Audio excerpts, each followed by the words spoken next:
नमस्कार दोस्तों, सिने स्टॉक्स के एक और लर्निंग वीडियो में आप सभी का बहुत बहुत स्वागत है। तो आज देखेंगे भारतीय बाजार। और सिर्फ भारतीय बाजार को क्यों देखेंगे भाई साहब, दुनिया भर के बाजार को देखिए क्या हालात हैं। एक स्टेटमेंट आता है और बाजार कहीं से कहीं चला जाता है। कितने स्टेटमेंट भाई साहब, पिछले साल अगर आप जाते हैं 7 अप्रैल का ये कैंडल ट्रंप के स्टेटमेंट से बना। अभी इस साल आइए 3 फरवरी 2026, 3 फरवरी 2026, ट्रंप के स्टेटमेंट से गैप अप हुआ, वहीं से सीधे डंप किया। और फिर से ट्रंप का स्टेटमेंट आया था यहां पर कि हम 5 दिन तक हमला नहीं करेंगे, तो फिर थोड़ा ऊपर। और इस बार आया कि भैया 14 डेज के लिए सीज फायर कर रहे हैं ईरान के साथ युद्ध में। बाजार जबरदस्त गैप अप ओपन हुआ। भारतीय बाजार ही नहीं, दुनिया भर के बाजार। लेकिन कहानी ये नहीं है, कहानी ये है कि इस बाजार को अब स्टॉक मार्केट कहने का कोई फायदा तत्काल में नजर नहीं आ रहा है। इसका एक नया नाम होना चाहिए। और मुझे लगता है कि ये ट्रम्प मार्केट सही रहेगा। ट्रम्प मार्केट है ना, स्टॉक मार्केट से अच्छा ट्रम्प मार्केट। नाम भी अच्छा है, इंग्लिश में है ट्रम्प मार्केट। स्टॉक मार्केट को हटा के स्टॉक को काट दीजिएगा, ट्रम्प लिख दीजिएगा, इंग्लिश वाला नाम है, अच्छा लगता है ट्रम्प मार्केट। ठीक है ना भैया, जब वो स्टेटमेंट देंगे गाड़ी चलेगी, जब वो स्टेटमेंट देंगे गाड़ी बैक आ जाएगी। यानी उनके हाथ में पूरा कंट्रोल है, वहां से बैठकर जो कर रहे हैं वो हो रहा है। लेकिन जैसा कि मैंने बताया कि कहानी डिफरेंट है। एक दिन पहले क्या स्टेटमेंट दिया कि ईरान की सभ्यता खत्म हो जाएगी, भाई इतना बड़ा हमला करेंगे। और इस तरह का धमकी था कि जैसे मानो परमाणु ना गिरा दे। मीडिया में भी बहुत कुछ चलने लगा होगा, खैर मैं मीडिया से दूर रहता हूं। अभी ये स्टेटमेंट दिया, रात को एसजीएक्स निफ्टी यानी दुनिया भर के फ्यूचर्स डाउन होंगे। और उसके बाद सुबह होते होते 2 ढाई 3 बजते बजते भाई साहब कहानी बदल गई और बाजार ऊपर, सारे बाजार ऊपर। अब आपको भरोसा हो रहा है कि नहीं हो रहा है वो तो आप जानेंगे, लेकिन मैं आपको फिर से कुछ नंबर्स याद दिला देता हूं। पिछले कल वाली वीडियो में नंबर दिलाए, याद दिलाए थे आपको। उससे पहले भी कई वीडियो में आपको नंबर बताए थे, आज फिर से आपको वो याद दिलाऊंगा कि उन नंबर्स के ऊपर में कामकाज करे, कोई दिक्कत नहीं है, लेकिन वहां समय बिताना बहुत जरूरी है। तो आज इस वीडियो में हम लोग निफ्टी, बैंक निफ्टी का एनालाइज करेंगे। और कल सेंसेक्स की एक्सपायरी है, यानी कि हम बम जो फूटा है, या फिर इसको सीज फायर कह सकते हैं। वैसे स्टॉक मार्केट में तो बम ही फूटा है ना, वहां सीज फायर हुआ है, यहाँ फूट गया है। अब यहाँ जो धमाका हुआ है ये सिर्फ भारत में नहीं हुआ, ये पूरी दुनिया भर में हुआ है। लेकिन भारत में क्या है कि कल सेंसेक्स की एक्सपायरी है और उसके एक दिन पहले ये हो गया। अब सेंसेक्स की एक्सपायरी के एक दिन पहले मान लो कि सेलर्स का कोई पोजीशन होगा, तो वो क्या करेंगे। हो सकता है कि बड़े सेलर्स ने अपने पोजीशन को कवर किया होगा, हो सकता है क्या उन्होंने किया ही होगा। छोटे सेलर्स का काम खत्म है। देखो ऐसा है, ये गैप अप हुआ, पीठ में चूड़ा घोपा गया, उसके बाद मैंने बहुत सारी बातें कही, नीचे आएगा, ये होगा, वो होगा, आ गया। ये भी कहा कि ये एरिया सतर्क रहने वाला एरिया है। इस जगह से बाइंग आई है 5 जून 2024 को भी, 5 जून 2024, 7 अप्रैल 2025, एंड वंस अगेन इसी जगह से हमने 7 अप्रैल 2025 को कैंडल को टेस्ट करने के बाद इसी जगह से हमने जबरदस्त उछाल भी लगाया है। हाँ, किसी स्टेटमेंट की वजह से लगाया है, बट फिर वही बात आ गई ना, स्टेटमेंट की वजह से। लेकिन स्टेटमेंट की वजह से उछाल लगाया, तो इनमें कौन कौन से ऐसे नंबर जिसको बाईपास कर गया, जो मैंने इंपॉर्टेंट नंबर आपको बताए थे। 23,000, 22,000, सॉरी 23,360 टू 460, 23,460 एक इंपॉर्टेंट नंबर था, उसको बाईपास कर दिया। 23,860 is a very important number, उसको भी बाईपास करके 24,000 के राउंड नंबर पर है। और स्थिति यह है कि अब अगले नंबर की तरफ बढ़ सकता है, बढ़े, ऊपर जाए, कोई दिक्कत नहीं है दोस्तों।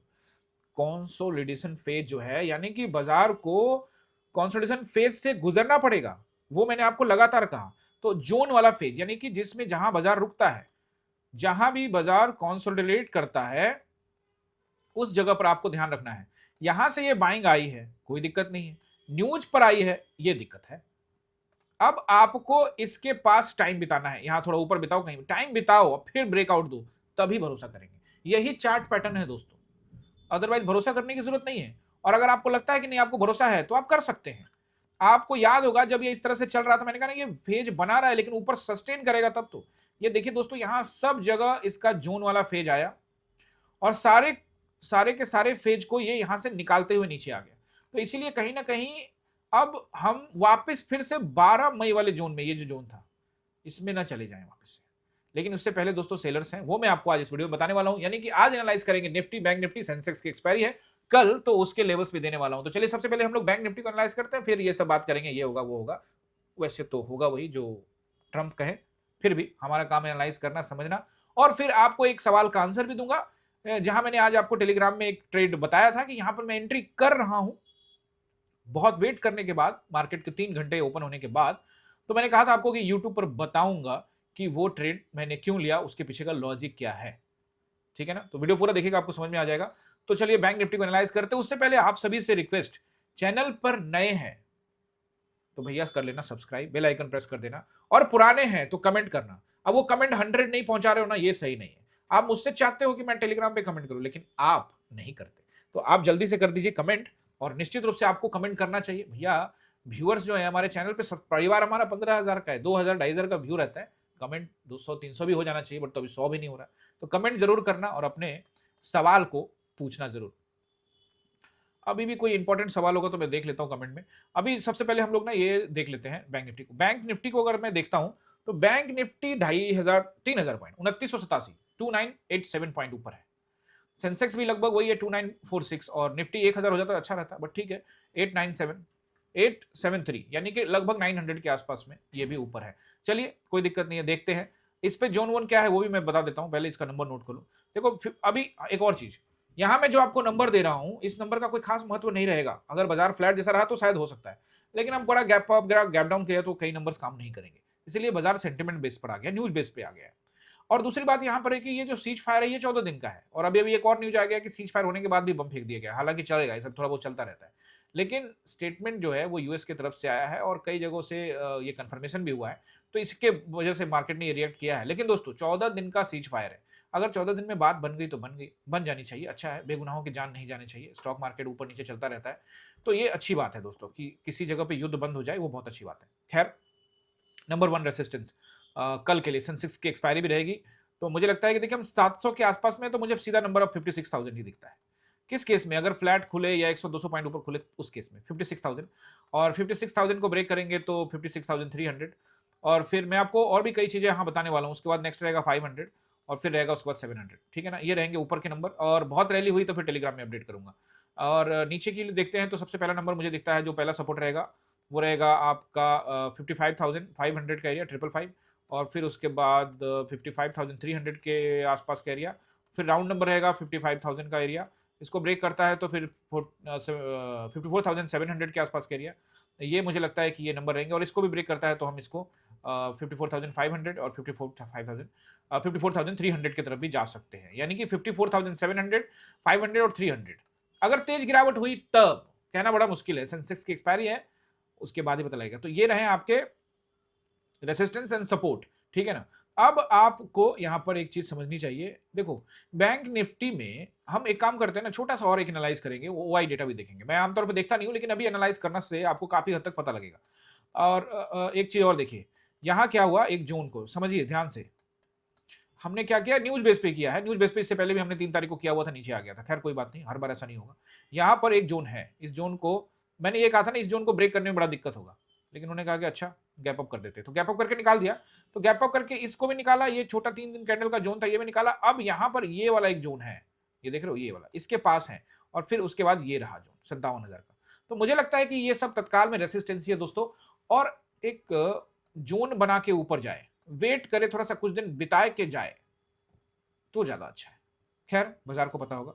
हो गया सेंसेक्स। देखिए सेंसेक्स में कल इसकी एक्सपायरी है दोस्तों, तो नंबर अच्छे से नोट कर लीजिए। और फिर से मैं आपको वापस याद दिला देता हूं, बार बार जब भी सपोर्ट एंड रेजिस्टेंस बताऊंगा, इतने बड़े गैप अप के बाद, सेंटिमेंट बेस्ड होने के बाद ये एग्जैक्ट बता देना कि ये रहेगा वो रहेगा नहीं। हालांकि मैं टेलीग्राम पर मार्केट खुलने के बाद जरूर आपको कमेंट्री करके बताऊंगा। यहाँ पे 77,500 के आसपास है, तो पहला रेसिस्टेंस रहेगा 77,700 के 777 77,700 का एरिया। इसके ऊपर जाता है तो 77,900 के आसपास का एरिया नोट करके रखिएगा, और फिर उसके बाद 78,000 का नंबर, इसको ब्रेक करेगा तो 78,300 का नंबर। इसके ऊपर अगर और तेज रैली होती है तो 500 का नंबर, और फिर 78,700 का नंबर। ठीक है ना, ये रहा। अब बहुत रैली हो गई तो फिर वो टेलीग्राम में अपडेट करूंगा, इतना नंबर काफी है। These are the resistance. Now support note करिए। पहला सपोर्ट मुझे लगता है 77,300 के आसपास का एरिया, ब्रेक करता है तो फिर राउंड नंबर पे आएगा 77,000 का एरिया। इसको ब्रेक करता है तो 76,700 का एरिया, इसको ब्रेक किया तो 500 का एरिया, और इसको ब्रेक किया तो 300 के आसपास का एरिया रहेगा सपोर्ट। कल इसकी एक्सपायरी है, सोच समझ कर देख के करिएगा। और अब आ जाते हैं हम लोग एचडीएफसी पे। तो ठीक है, वो कहानी वैसी हुई है, तो दबाव में है, ये है वो है, लेकिन अब गैप अप हो गया तो फिर जोन ब्रेक कर रहा है ना। तो जोन ब्रेक करेगा तब, तो यहाँ इसके ऊपर एक जोन है तो ठीक है, ब्रेक करने दीजिए, इसको भी ब्रेक करेगा तो ऊपर जाएगा। यानी कि इस पर भी एनालाइज वैसा ही है जैसा कि बैंक निफ्टी में एनालाइज किया था।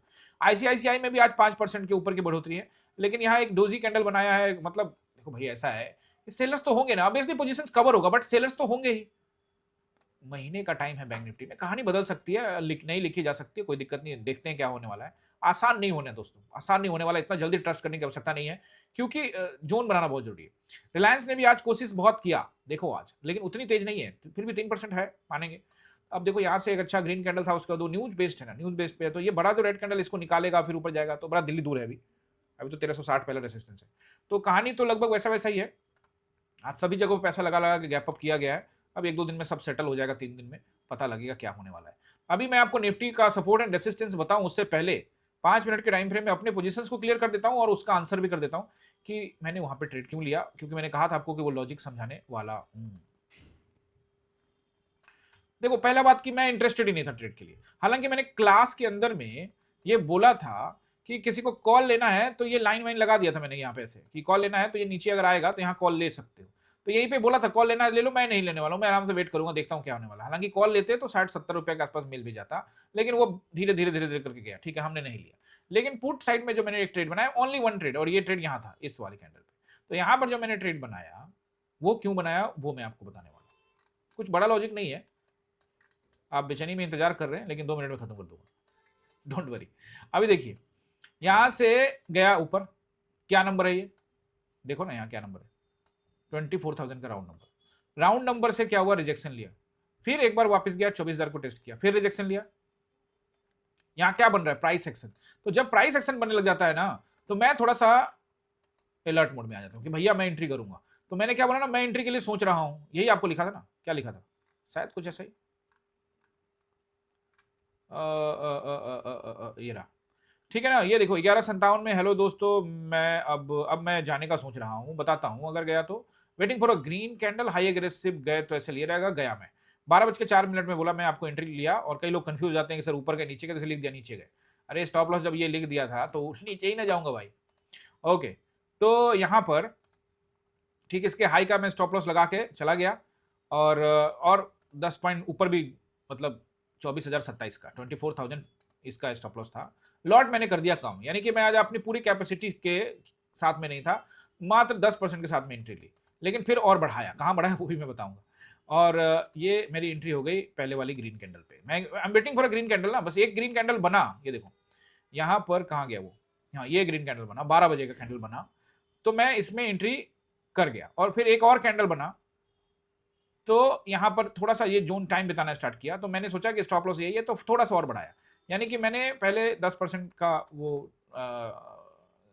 शक्ति लगाया, मतलब लॉट साइज कम किया, और फिर उसके बाद थोड़ा सा यहाँ पे थोड़ा सा मुझे लगा कि यार थोड़ा रिस्क ले सकते हैं, तो 10% और बढ़ाया। मतलब अभी भी मैं 80% सेफ ही था, मतलब 80% पूरा पैसा लगाने के मूड में नहीं था, क्योंकि एक्चुअली मैं ट्रेड करने के मूड में नहीं था। तो मुझे लगा कि जो मिल गया वो बोनस है, नहीं मिला तो ठीक है, कोई दिक्कत नहीं है, एक्सेप्ट कर लेंगे। तो इतना बड़ा गैप अप के बाद अपना दिमाग लगाने का कोई फायदा है क्या, आप खुद सोचिए। लेकिन फिर भी चलो, ट्रेड करना है, स्टूडेंट्स वेट कर रहे होते कि सर कोई ट्रेड अच्छा निकालेंगे, और आप लोग भी टेलीग्राम पे वेट कर रहे होते सर कुछ बोलेंगे ना, तो इसीलिए मैंने वो ट्रेड निकाला था। तो मैंने क्या देखा, लॉजिक क्या था, लॉजिक ये था कि 24,000 के पॉइंट से हमको रिजेक्शन देखने को मिला, फिर वापस टेस्टिंग देखने को मिला, और फिर यहां से यहां उछाल लगाया। तो मैंने क्या कहा, मैं ग्रीन कैंडल का वेट करूंगा, अगर जैसे ग्रीन कैंडल आएगा मैं कूद जाऊंगा। गया ग्रीन कैंडल आया, मैं कूद। अब यहां से यहां आप कहोगे कि बहुत बड़ा पैसा तो नहीं हाथ लगा, हाँ तो नहीं लगा, इसमें कौन सी दिक्कत है। अभी देखो ऐसा है कि क्या एक्सपेक्टेशन रखोगे, अभी मार्केट वैसा है, इसमें जल्दी निकलोगे उतना अच्छा है। अब देखो मैं इसी कैंडल पे हमने एग्जिट किया, और आपको मैं दिखा देता हूँ एग्जिट का, हमने यहाँ पे देखो सीधे सीधे लिख दिया बुक 60%। अब 60% कर लो, अब जिसके लॉट कम है वो 60% कर लो, जिसके लॉट कम है वो पूरा कर लो, ये रहता है। और ये ज्यादा दूर गया नहीं, ऐसा नहीं कि इसमें जो है, ये जो एंट्री मैंने दिया था शायद 280 पे, और ये गया 320, मतलब 40 रुपये, बस यही लगभग अपना भी प्रॉफिट रहा है, 40 रुपीज के आसपास, 39 रुपीज के आसपास। तो कहने का मतलब ये है कि यहाँ पे ज्यादा बड़ा हम प्रॉफिट के बारे में सोच नहीं रहे थे, बेसिकली ट्रेड के बारे में नहीं सोच रहे थे, तो वो तो बोनस देके चला गया, ठीक है ना, बोनस देके चला गया। तो हमारी एंट्री हुई और एग्रेसिवली हमने यहाँ पे एंट्री कर ली। तो अब आपको समझ में आ गया कि ये एंट्री मैंने क्यों की। मैंने सिंपल, फिर से बताऊं, सिंपल प्राइस एक्शन। देखो यहाँ से क्या हुआ, एक और चीज मैंने सोचा, यहाँ से बाजार ऊपर गया, फिर नीचे गया, फिर ऊपर गया, यहाँ से नीचे आया, फिर यहाँ से जब ये ग्रीन बनाया होगा ना, तो लोगों ने यहाँ पर क्या किया होगा, लॉट एवरेज किया होगा। लॉट एवरेज करने के बाद लोगों को यहाँ से निकाला, निकालने के बाद ये अब निकाला, तो इसमें ध्यान से समझना इस बात को, यहाँ से निकाला तो ज्यादा प्रीमियम नहीं खाया, वो वेट कर रहे होंगे, फिर उन्होंने यहाँ से एवरेज किया, और जब उनकी क्वांटिटी बहुत ज्यादा बढ़ गई तो एक दो कैंडल और मारने का मुझे लगा कि वो मारेंगे और फिर शायद ऊपर जाना होगा, तो मैंने इसीलिए बुक भी यही किया। ऐसा नहीं कि मैं सोच रहा था कि नीचे आएगा, नहीं नहीं नहीं, नहीं। मैंने कहा बुक कर लेते हैं, क्योंकि वो अगर गया तो ऊपर तो फिर इससे अच्छा है। और सिंपल यही लॉजिक लगाया था। प्राइस एक्शन को फाइंड किया, देखो ना प्राइस एक्शन फाइंड किया, ये price action higher highs higher low, lower highs lower lows, lower highs, lower lows, lower highs, down trend शुरुआत हुई यहाँ से, तो ये ट्रेंड लाइन खींचा और बस उसी पे जगह पे एंट्री कर ली, बस। बड़ा कुछ नहीं था कि मैं बहुत बड़ा यहाँ पे वेट करूंगा, यहाँ चला जाएगा वहां चला जाएगा, नहीं, कोई एक्सपेक्टेशन नहीं था। एक्सपेक्टेशन तो मैं तभी करता ना जब ये बुक तो मैं यहाँ कर लिया था, जब ये लो ब्रेक करने के लिए आता और फिर लो ब्रेक करके यहाँ पे काम करता और फिर जब हाई लगाता और यहाँ से रिजेक्शन मिलता, तब मैं यहाँ शक्ति लगाता। ये आपको कितनी बार समझा चुका हूँ, जब तक वो अपने लो को ब्रेक नहीं करे तब तक शक्ति नहीं लगाना है। अब आप कहोगे सर हाई पर भी यही फॉर्मूला लगेगा, लगेगा, लेकिन हाई में अभी सेलर्स बैठे हुए हैं, ऑलरेडी 800 पॉइंट ऊपर चल रहा है, क्या वहां एक्सपेक्टेशन रखूं मैं? 24,000 का राउंड नंबर है, कॉल में जाके क्या हासिल कर लूं? मतलब साफ है कि मैं छोटा मोटा इधर भी बना सकता था, बट मेरा सोच वो नहीं था, तो इसलिए मैं नीचे का ट्रेड में गया। मैंने आपको बोला भाई कि हो सकता है कि बहुत सारे लोग यहाँ पे कॉल में गए हो सकता है, क्या पक्का गए होंगे, लेकिन हमने यहाँ पे पुट में ट्रेड बनाया, छोटा सा ट्रेड था। चलिए, कभी छोटा भी काम चलाया जाता है, कभी दोस्तों लाखों का प्रॉफिट हो सकता है और कभी हजारों में भी हो सकता है, पार्ट ऑफ द गेम है ना, चलता रहता है। क्लियर है? मेरा एक ही ट्रेड था। अब आपको सपोर्ट एंड रेसिस्टेंस बताने वाला हूं, उससे पहले चार्ट पर थोड़ा सा आपको समझाऊंगा। देखो चार्ट पर समझने वाली बात क्या है, एक तो हम इस जोन को निकाल चुके हैं, ये वाला जोन।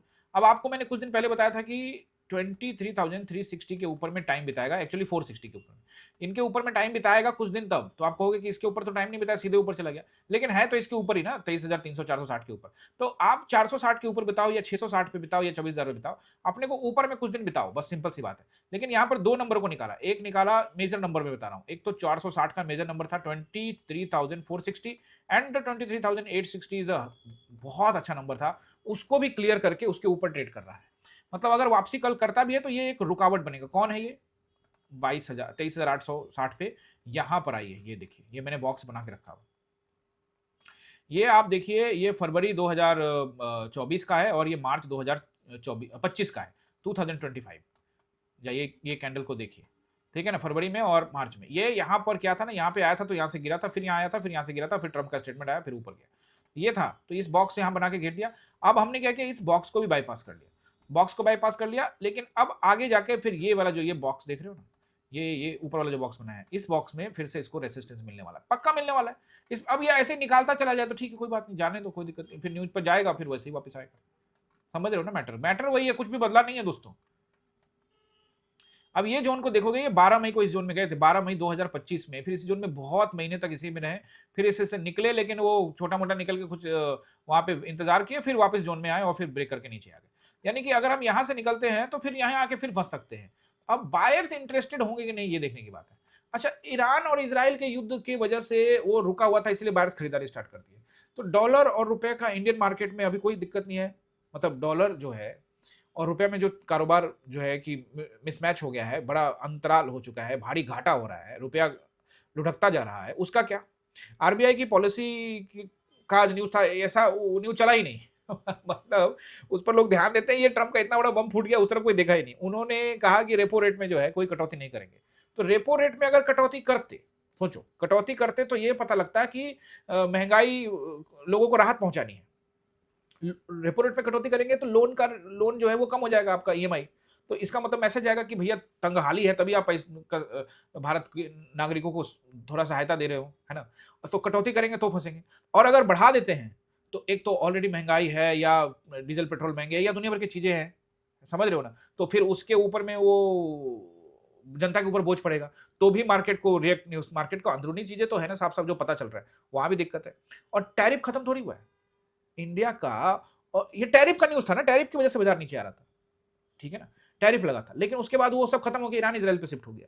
अब फिर मार्केट टैरिफ पे जाकर शिफ्ट हो जाएगा। मार्केट को समझने की कोशिश करो, अगर मार्केट को ऊपर जाना है तो एक लंबा फेज बिताना पड़ेगा, और बायर से इंटरेस्टेड होंगे, और आपको लग रहा है कि बायर से इंटरेस्टेड है, या फिर बायर्स ने सिर्फ इसका मौका उठाया है, मौके का फायदा उठाया, इतना नीचे था, सस्ते दामों में मिल रहा था, बढ़िया पैसा बन गया, 10-10% स्टॉक ऊपर खड़े हैं, जाकर देखो स्टॉक्स का क्या हालात है। कई स्टॉक्स ऐसे 7% 8%, अशोक लीलैंड, श्रीराम फर्मा, अडानी साहब के कई स्टॉक्स, जाके देखो तो सही, अपर सर्किट भी लगा दे अडानी इंटरप्राइजेस ने।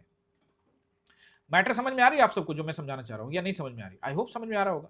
क्योंकि ये इतना बड़ा जो है वो है नहीं कि जो आप इसको समझ नहीं सकते, ये सिंपल है, कुछ भी बड़ा नहीं है इसमें। तो यही आपको मैं समझाना चाह रहा हूं कि बाजार ऊपर जाए, आप जा सकता है, लेकिन वो एक फेज ऐसा आना चाहिए जहां बाजार समय बिताए। सेलर्स ऐसे नहीं हटते दोस्तों। अभी 1 महीने का एक्सपायर, हाँ चलते चलते मैंने आपको कहा था ना ओआई देखेंगे, मैं तो भूल जाता अभी, तो एक बार निकालते हैं ओआई।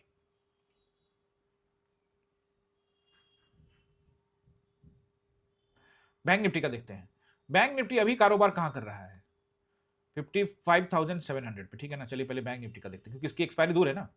तो 55,000 पे, और ये 3,000 पॉइंट का बढ़त ले लिया, यानी कि 52,000 के आसपास था।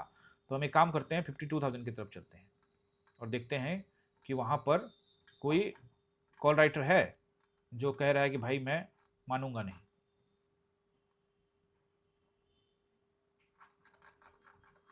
ये पूरा डेटा भी नहीं आ रहा है भाई, तो फिर एनएससी की वेबसाइट पे जाना पड़ेगा। चलो 53 पे देखते हैं। 53 पे भी यहाँ पर ओआई खड़ा है, जबकि मार्केट कहाँ पे है? 55,700 पे, और 53,000 के ऊपर में भी कॉल साइड में ओआई खड़ा है 4.5 लाख का। मतलब ये लोग अभी हार नहीं माने। 52,000 के पास भी होगा, इसमें दिख नहीं रहा है। वहां पे भी डेटा होगा, वो एनएससी की वेबसाइट पे जाके देखना, आप लोग चेक कर लेना, मैंने आपको सिंपल समझा रहा हूँ। 55,700 पे हम, 53,000 पर भी 4 लाख का ओआई खड़ा है, 54,000 पे भी 4 लाख का ओआई खड़ा है कॉल साइड में। मार्केट इनसे बहुत ऊपर है, इनसे तो 53,000 से तो 2,700 पॉइंट ऊपर है ना, 55,700, 54,000 से 1,700 पॉइंट ऊपर है। इसका मतलब साफ है। और 55,000 से 700 पॉइंट ऊपर है, बावजूद यहां भी 6 लाख का ओआई खड़ा है। यानी है तो है, इधर सेलर्स गए नहीं है दोस्तों, समझ रहे हो ना, वो है यहां पर, अपने पोजीशंस को कवर किया। तो भाई दिलचस्प होने वाला है खेल। अब आपको निफ्टी का मन कर रहा होगा, बताऊं तो देख लो। सेंसेक्स का भी मन कर रहा होगा, सेंसेक्स तो कल एक्सपायरी है। खैर मैं आपको यहाँ पे पहले 13 अप्रैल का दिखाता हूँ। तो 13 अप्रैल में आज मार्केट जो आपको है वो 24,000 पे है। तो और कल था 23,300 के 200 के आसपास, है ना, यही होगा ना। 900 पे है तो 23,200 पे होगा। इसका हाई क्या था कल जो क्लोजिंग हुआ था? कल क्लोजिंग हुआ था 23,123 पे। तो 23,123 पे क्लोजिंग हुई थी। तो उसके हिसाब से अगर आप देखते हो तो हम थोड़ा सा और यहाँ आ जाते हैं, 23,000 पे आ जाते हैं। तो इधर 14 लाख का हुआ अभी भी खड़ा है ना 23,000 पे। और थोड़ा सा और 23,500 पे देखते हैं। 23,500 पे भी 12 लाख का ओआई खड़ा है। मतलब ओआई तो खड़ा है, यानी कि ये लोग फंसे तो हैं, कई बड़े प्लेयर्स हैं यहाँ पे, फंसे तो है, इसमें तो कोई दो राय नहीं है। तो हो सकता है कि खेल हो, लेकिन ये मंथली एक्सपायरी में ज्यादा अच्छा रहेगा। इसको सेंसेक्स में भी देखते हैं एक बार, क्योंकि इसकी एक्सपायरी तो कल ही है ना। तो यहाँ पे देखते हैं। अब सेंसेक्स में 3,000 पॉइंट की बढ़ोतरी हुई, और सेंसेक्स कहाँ पे काम कर रहा है अभी? 77,500 पे, यानी 3,000 घटा दो तो 74,500 पे, है ना। तो 74,500 पे था और सीधे 77,500 पहुंच गया, 3,000 पॉइंट की बढ़ोतरी हो गई। तो अब ये क्या कहता है? तो 3,000 पॉइंट पहले 74,500, तो इसका डेटा भी 500 वाला नहीं आ रहा है। बट इसमें कोई खास ओआई अभी नहीं खड़ा है सेंसेक्स में, और सेंसेक्स में उतना रहता भी नहीं है ना, ज्यादा वॉल्यूम भी बनता नहीं है सेंसेक्स में। तो इसको छोड़ देते हैं। तो बैंक निफ्टी बेसिकली मुझे देखना था, वो मैंने आपको दिखाने की कोशिश करी है कि कॉल साइड में अभी ओआई 53,000 पे भी आपने देखा 4 लाख खड़ा है, 54,000 पे भी खड़ा है, 53,500 पे भी 2 लाख का ओआई है, ठीक है ना। लेकिन मेन है ये आपका 53,000 पे 4 लाख, और यहाँ है 4 लाख। उसके अगेंस्ट में अगर आप देखोगे तो 4 लाख के अगेंस्ट में 5 लाख ही है मात्र, जबकि 53,000 को क्रॉस करके बाजार 2,700 पॉइंट ऊपर है, 55,700 पे। तो यहाँ ओआई और बढ़ जाना चाहिए था, पर खैर कहानी में ट्विस्ट तो आएगा ही। और कवर भी हुआ होगा पोजीशन, तो हो सकता है कि अभी मार्केट में खेल हो सकता है 1-2 दिन बाजार ऊपर नीचे करे, मतलब साइड में रहे, फिर उसके बाद डंप करे, हो सकता है। क्या 100% जो ओआई में लोग खड़े हैं वो 100% मार्केट को नीचे लाने में सक्षम है? देखो सक्षम तो है, तो क्या 100% लेकर आ सकते हैं? देखो 100% तो कुछ भी नहीं होता। अगर पोजीशन कवर होगा तो कहीं और से पैसा कमाएंगे, वो कुछ भी घुमा देंगे, कमोडिटी घुमा देंगे, कुछ भी करेंगे, अपना पैसा बनाएंगे। बड़े प्लेयर्स को पैसा लगाना है, वो कहीं से भी पैसा बना के अपना पैसा को सेव करते हैं। उनको ये नहीं मतलब कि मैंने इसमें लॉस किया है तो उसमें नहीं कमा सकता हूँ, वो आप फंसते हो। रिटेलर्स का काम होता है कि मैंने निफ्टी का ये वाला कॉल लिया ना तभी काटूंगा जब प्रॉफिट में होगा। अरे तो दूसरा ट्रेड लेके प्रॉफिट में जाओ, उसको काट दे भाई। वो नहीं सोचता, वो रिटेलर सोचता है मैं उसी से लूं, उसको मोहब्बत हो जाता है, मैं इसी को चलाऊंगा भाई, जीरो तक चलाऊंगा। अरे भाई काट दे उसको, स्टॉप लॉस लेके दूसरे में कमा दे। बिजनेसमैन की तरह सोचना पड़ेगा। खैर मैंने आपको यहाँ पे सपोर्ट रेसिस्टेंस बता दिया या नहीं बताया? नहीं, खैर नहीं बताया, तो चलो आप सपोर्ट रेसिस्टेंस यहाँ पे नोट कर लीजिए। और पहला रेसिस्टेंस जो मुझे यहाँ पे नजर आता है वो रहेगा 24,000। देखो अभी हम 24,000 तो है ही, अगर गैप डाउन हुआ तो उस केस में 24,000 भी हो सकता है। तो अगर बड़ा गैप अप नहीं हुआ तो 24,060, अच्छा क्या क्या रहेगा वो मैं आपको बताता हूँ। ये 24,000 नेक्स्ट रहेगा 160, अच्छा नंबर सीधे लीजिए 24,260, 360, 460, ये अच्छे नंबर है दोस्तों। 24,260, 360, 460, 24,260, 360, 460, ठीक है। रेसिस्टेंस हो गया, उसके ऊपर गया तो टेलीग्राम में अपडेट करूंगा। नीचे सबसे अच्छा 23,860 टू 800 का नंबर। ये क्यों नंबर मैंने बताया, एक साल पहले जाकर चेक करेंगे मार्च और फरवरी का कैंडल, वहां पे जो पहाड़ के टीले ऐसे ऐसे बने हुए हैं वो दोनों सपोर्ट है। अब करेंगे, इसके ऊपर चला गया बाजार, ये बॉक्स जो बनाया हुआ है मैंने। तो पहला रहेगा कौन सा, 23,860 से लेके 800 तक का। इसको हम ब्रेक करते हैं तो 660 से लेके 600 का, उसको ब्रेक करते हैं तो फिर 460। अब इतना लंबा नीचे आएगा नहीं आएगा, बड़ा मुश्किल। और फिर 360, तो बैक टू पवेलियन हो जाएगा अगर वहां पे पहुंच गया तो ये नंबर रहेंगे इंपॉर्टेंट सपोर्ट। आई होप कि आप इसको समझे होंगे, जो मैंने आपको समझाने का कोशिश किया है। नॉर्मल सी चीजें हैं, अगर आप समझ जाएंगे तो सब कुछ धीरे धीरे समझ में आएगा। स्टॉक मार्केट में थोड़ा लंबा टाइम बिताना होता है दोस्तों। आप सभी से रिक्वेस्ट है, एक काम करते हैं, आपने क्या क्या कमेंट किया है, कोई इंपॉर्टेंट कमेंट है तो उसका आंसर भी देता हूँ। देखो ये कमेंट थोड़ा बढ़ाओ, ये 83 नहीं चलेगा काम, 100 के ऊपर होना चाहिए। सर कुछ ट्रेड प्रॉपर नंबर के साथ भी दे दिया करो, ठीक है ठीक है। अभी जादुई दुनिया में ठीक है, समझदार कोई सारा ठीक है, एग्री विद यू सर, ठीक है ठीक है ठीक है ठीक है। जो सर हम एग्रेसिव चले गए थे, कोई क्वेश्चन नहीं है सर जी। आप एक रूल बनाओ कि जितने स्टूडेंट्स ऑनलाइन क्लास में हो सबको कंपलसरी कमेंट करना पड़ेगा। हाँ ऐसा रूल बना देना चाहिए, है ना, बिल्कुल। तो सुन लो भाई, जितने लोग क्लास में हो कमेंट किया करो। हाँ सिर्फ खाली पैसा कमाने आते हो। अभी देखो सिन्हा सर की ट्रेडिंग डिसिप्लिन में, हाँ ठीक है thank you sir, don't give explanation to keep. चलो कोई बात नहीं है, हर तरह के लोग होते हैं दोस्तों, टेंशन लेने की जरूरत नहीं है। और ठीक है, कोई सवाल रहेगा तो मैं आपको ज़रूर जवाब दूंगा, तो इसलिए सवाल के लिए तैयारी करके रखा करो और कमेंट बढ़ा दिया करो। दोस्तों आप सभी ने ये सब समझ लिया होगा आई होप। मिलते हैं अगले वीडियो में। उससे पहले आपसे एक रिक्वेस्ट करके जाना चाहता हूं कि आप हमारे चैनल को सब्सक्राइब वगैरह कर चुके हैं बट ज्वाइन करना भूल जाते हैं, तो ज्वाइन कर लीजिए। ज्वाइन करने में आपको 3 प्लान क्लिक करेंगे तो 3 प्लान नजर आएंगे, क्लब अर्जुन और द्रोणा। ज्वाइन कर लीजिए, चैनल को कंट्रीब्यूशन दीजिए, आपकी कंट्रीब्यूशन की आवश्यकता है। मिलते हैं किसी और वीडियो में, आप सभी का बहुत बहुत